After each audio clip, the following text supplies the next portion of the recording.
ကျွန်တော်ကတော့ဒီ Nordic Fashion Outfit ရဲ့ founder လည်းဖြစ်တယ်။ Nordic Fashion Outfit ရဲ့ designer လည်းဖြစ်တယ်။ fashion designer ကိုမှဆိုတတ်ပါအဲ့တော့ကျွန်တော်တို့ဒီနေ့ပေါ့နော်ကျွန်တော်တို့ Nordic မှာဆိုလို့ရှိရင် suits တွေတိုက်ပုံတွေ pants တွေဒီ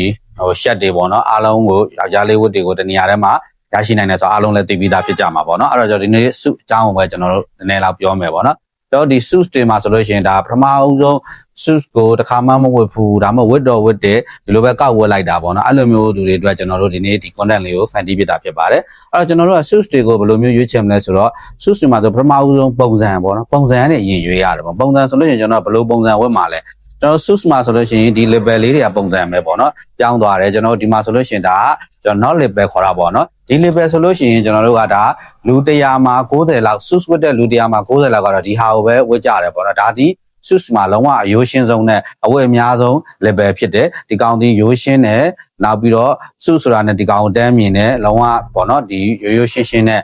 look ကိုပေးနိုင်တယ်ပေါ့နော်အဲ့တော့ဒီ level ဒီလဲဒါလုံးဝကို100မှာ90လောက်အရွေးများတဲ့ level ဖြစ်ပါတယ်ဒါဒီ business သမားတွေပွဲတက်တဲ့dinner တက်တဲ့သူတွေလုံးဝကိုရိုးရှင်းနေထိုင်တဲ့သူတွေအတွက်အသင့်တော်ဆုံး level တစ်ခုဖြစ်ပါတယ်အသင့်တော်ဆုံးပုံစံတစ်ခုဖြစ်ပါတယ်နောက်တစ်မျိုးအနေနဲ့ဆိုရင်တော့ကျွန်တော်တို့peach label ပေါ့နော်ဒီပုံစံကကြတော့ကျွန်တော်တို့လုံးဝပေါ့နော်ဒီ fashion ကြကြလေးနဲ့လူငယ်ဆန်ဆန်လေးတွေဝတ်ချင်တဲ့သူတွေအတွက်တင်တော်တယ်သူတို့သားတွေဆိုလဲတင်တော်တယ်နောက်ကျွန်တော်တို့ formal event လေးတွေသွားတဲ့ခါမျိုးတွေမှာလဲ fashion ကြကြလေးသွားခြင်းတဲ့သူတွေဆိုလဲတင်တော်တယ်နောက် graduation ပွဲတွေပေါ့နော်ဒီပွဲယူတဲ့သူတွေအတွက်နောက်ကျွန်တော်တို့ခုနပြောခဲ့တဲ့လိုပဲ fashion ကြကြဝတ်စားတဲ့သူတွေအတွက်ဆိုရင်ရွေးချယ်တင်တယ်ဒါပုံစံတစ်မျိုးဖြစ်ပါတယ်ဒီကောင်မှာဆိုရင်လဲကျွန်တော်တို့က label ကဒါကျွန်တော်တို့ကဒီ peach label လို့ခေါ်တာပေါ့နော်ဒီမှာအချွန်လေးနဲ့သွားတော့ fashion ဆန်ဆန်လေးဖြစ်သွားတယ်အဲ့ဒါအောင်မှကျွန်တော်တို့ဒီလိုမျိုးသူ့ရဲ့အသားနဲ့သူပြန်လှန်ထားတဲ့ဟာမျိုးလဲရိုးရှင်းလဲရတယ်လို့ပွဲတက်လေးတွေဆိုလို့ရှိရင်ဒီလိုမျိုးကျွန်တော်တို့ short lip ပဲပေါ့နော်ကျွန်တော်တို့ဒီပိုးသားလေးနဲ့ပြန်လှန်လိုက်တဲ့ဟာမျိုးလေးတွေလဲပို့ပြီးတော့ကောင်းတယ်ပေါ့နော်ဒီကောင်ကကြတော့ပွဲတက်ဖြစ်သွားတာပေါ့နော်ပွဲတက်ကိုမှfashion ဆန်ဆန်တော့ဝတ်ချင်တဲ့အများကြားထဲမှာမထင်ပေါ်ချင်ဘူးဆိုရင်တော့ဒီလိုမျိုးရိုးရှင်းရှင်းလေးသွားတာကောင်းတယ်fashion လဲကြားချင်တဲ့အများကြားထဲမှာလဲထင်းထင်းလင်းလင်းလေးဖြစ်ချင်တယ်ဆိုရင်တော့ခုလိုမျိုး short ပြောင်းလိုက်ပြီးတော့ဝတ်တာလဲပို့ပြီးတော့အဆင်ပြေပါဒါကတော့ဒုတိယတစ်ချက်ပေါ့နော်ဒါကတော့နောက်တစ်ခုကကျွန်တော်တို့ဒီ round label လို့ခေါ်တာပေါ့နော် round label လို့ခေါ်တယ်ကျွန်တော်ဒီ collar ကပတ်ပတ်လဲ round နဲ့ဖြစ်ပြီးတော့ဒီလိုမျိုးပိုးသားနဲ့လှန်ထားတာပေါ့နော်နောက်ဒီကောင်ကကြတော့လုံးဝကိုပွဲကြီးတွေပေါ့နော်ကျွန်တော်တို့ဒီ international ပွဲကြီးတွေပေါ့နော်တကယ်အဲ့လိုမျိုး grade ကြီးတွေမှာပေါ့ပွဲကြီးတွေမှာဝတ်တယ်လုံးဝကိုခန့်ခန့်တန့်တန့်နေပေါ့နော်လုံးဝကိုကျွန်တော်တို့တခြားလူတယောက်ပြောင်းသွားတဲ့ကဲ့သို့ body structure ကြီးကတောင်းတောင်းတင်းတင်းနဲ့လုံးဝခန့်ခန့်ဖြစ်သွားစေတယ်ဒီဇိုင်းဖြစ်ပါတယ်ဒီကောင်ဆိုလို့ရှိရင်အခမ်းအနားမှုတွေ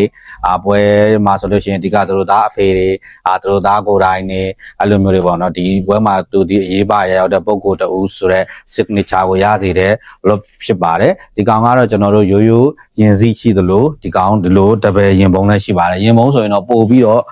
ပွဲတစ်ခုမှာရေးပါရရောက်တဲ့ signature ကိုပို့ရပါတယ်ဒီကောင်မှာဆိုရင်ကျွန်တော်တို့ကဒီ suits တွေမှာဆိုရင်နောက်တစ်ခါတစ်ဆက်တည်းပြောရမယ်ဆိုတော့ band နေရှိရပေါ့နော် band မှာဆိုကျွန်တော်တို့ကအလဲမှာခါခွဲထားတဲ့ဟာပေါ့နော်ဒီကောင်ဆိုရင်ကျွန်တော်တို့ဒီမှာခါ center band လို့ခေါ်တာပေါ့နော်ဒီမှာကျွန်တော်တို့ဒီခါရဲ့နောက်ကျောအလဲမှာပဲခွဲထားတာ center band ရှိမယ်ပြီးတော့ခါကြတော့ကျွန်တော်ခုဝတ်ထားသလိုမျိုးdouble band ရှိမှာပေါ့နော် band ကိုဒီမှာကျွန်တော်တို့ဘေးမှာဒီဘက်မှာတစ်ခု